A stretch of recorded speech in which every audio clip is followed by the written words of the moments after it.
Europeans to reach Lake Superior and penetrate the lake and forest belt of the Northwest, the land of the beaver. They took back to Montreal a small fortune in furs. Since they had failed to respect the rights of the official fur trading company, Groseilliers and Radisson found themselves in trouble with the French authorities. They left Canada and went to England. This incident was to have a far-reaching effect on the history of Canada, for the London merchants provided Groseilliers and Radisson with 2 sailing ships. In 1668, Groseilliers reached Hudson's Bay, and the following year returned to England with such a large cargo of furs that King Charles II, without hesitation, granted a charter forming the Hudson's Bay Company.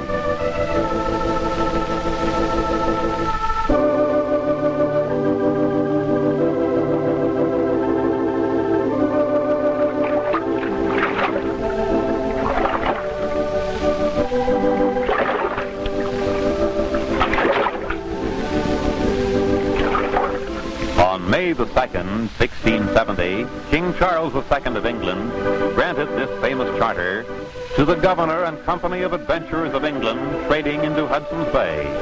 All that territory drained by the rivers flowing into Hudson's Bay was thereby deeded to the adventurers.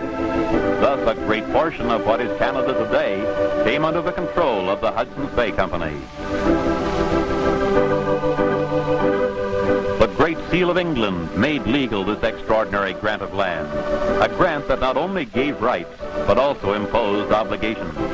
The company promised to promote discoveries, build forts, and fit out men of war to prevent any other company from trading in the territory.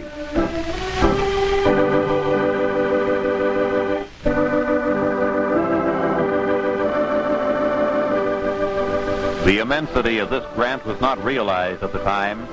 Many years would have passed before maps became available to show what rivers did flow into Hudson's Bay.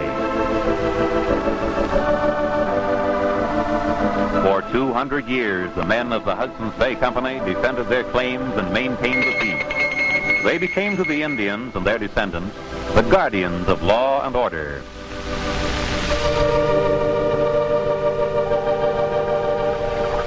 La Vérendrye was one of the hardy voyageurs whose explorations contributed greatly to the opening up of this vast prairie empire.